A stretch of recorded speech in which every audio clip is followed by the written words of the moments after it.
Good day, everyone! Especially to our beloved President, Dr. Marian Manny, our Dean of Graduate Studies, Dr. Fetalvero, and our thesis coordinator, Dr. Libo-on, that will serve as my title defense panelist also. I am Sarah Jean Fetalvero, a secondary teacher of Senior High School, Untitled National High School.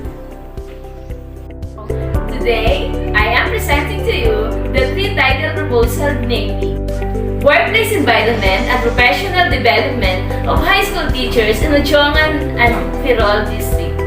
The other one is the comparison of students' achievements on paper and on screen.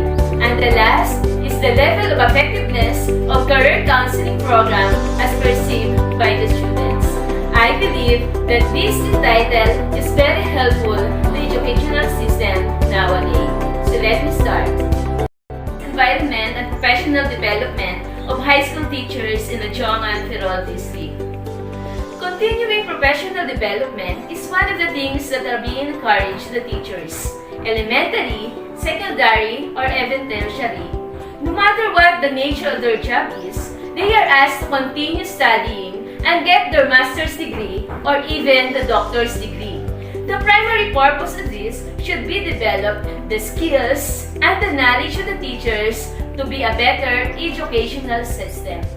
However, this importance of continuing professional development, not all teachers were motivated to take on graduate programs. Most of the teachers who take part in CPD were after the points, incentives, and promotions, which are not the entire purpose of CPD, but for career and personal development instead. There are many reasons why teachers do not want to enroll in graduate programs. Some of them are already contented with what they have and do not wish to have more. There are also teachers who claim that they have large workloads that they could not manage to add more to their hectic schedules. On the other hand, workplace environment had always been linked to the teacher's satisfaction in their job as well as their work commitment. In reality, Filipino teachers' workplace environment has been correlated to stress and depression. Teachers' workplace environment has everything to do with their decisions and plan when it comes to continuing professional development. In fact, it was found out that the positive school culture as well the operation of the outside people could largely impact the professional development of teachers. This goes on to say that the workplace environment of the teacher should be carefully assessed in order to cater more of what the teacher have in giving priority in her professional development. In this research, we can describe whether the workplace environment of a teacher could affect her plans in continuing professional development. What is the importance of this study?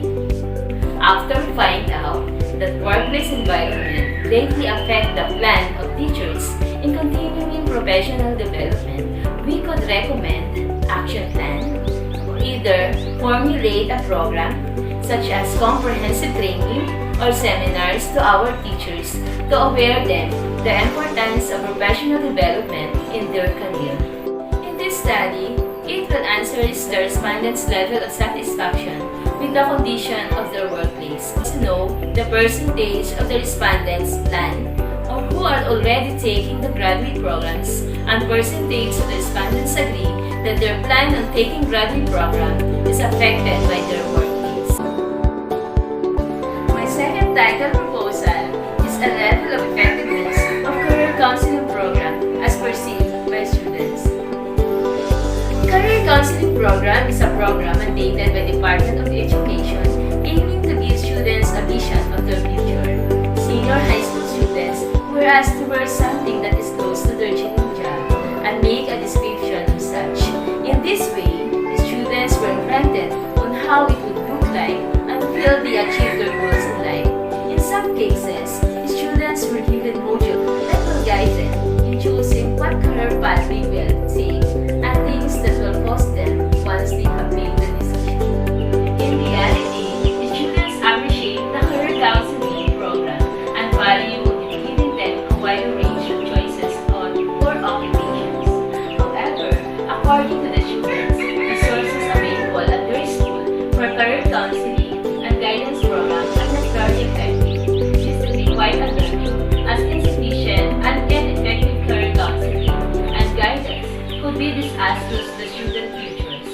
As career counseling and guidance programs and interventions were a lot common to senior high school students, these calls for an in-depth assessment for its effectiveness to lead students into the right direction, the program itself, and the main ways in monitoring the program. What is the significance of the study? The study aims to assess the effectiveness of the career counseling program on senior high school students in terms of their what is the socio-demographic profile of the respondents? What is the students' perceived level of effectiveness of the career counseling programs? And we were also to know the comments and suggestions given by the respondents. Was the comparison of students' achievement on paper and on screen. Student achievement is one of the primary reasons why teachers and the administration would do so much beyond the regular job description. There are many interventions given to the students in order to improve their performance. Teaching skills are frequently being monitored in order to ensure that only quality education will be given to students. However, evaluations of the K-12 students in the Philippines indicate that only STEM and ABM students have an average scores in the exam. Other strands, especially the TVL student, showed below average scores. Even with observation, it seems the students' achievement do not improve positively. Although there are some developments, it will be more sufficient for what is expected to a K-12 program graduates. It's the most common way of assessment procedure in the Philippines. However, as pandemic arose, most of the assessment tools become digital, except for those who are using the modular mode of learning. There seems no problem with the switching since the exam is still the same. However, it was found out that students have different approach in this kind of assessment. In fact, it was found out that students perform better on a paper test rather than a computer test. Although the content is still the same, there seems a lacking point on how students to assess. In this paper, the author will compare student achievement using paper and using the device. This study aims to assess the students' achievement on paper compared to on screen of high school students. Specifically, the 6 answers the following questions. What is the socio-demographic profile of the students? And also, what are the scores on the given exam they answered on screen and on paper? Another, what is the comparison between students' scores in terms of mean, median, and mood? What is the significance of the study? The study is beneficial to the following: the administration. They will arrive to the decision in order to maximize education depending upon the results of the study. In this way, the welfare of the students will be taken care of. Once this happens, the performance of the school will also increase. Thus, this will help in achieving a more stable image of the school. The students. The students will be given more attention and their needs will be satisfied.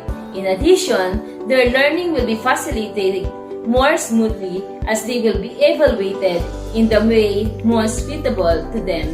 The teachers. The teachers will have the opportunity to create an assessment tool that is suitable to the needs of the students. They will be able to measure students' understanding more accurately, and they will have a more realistic representation of how deep their teaching went into the minds of the students. And for the future researchers, could use this data in the study of their own field of research. I am willing to accept any of the 3 titles to pursue my study and get my master's degree. Thank God and thank you everyone.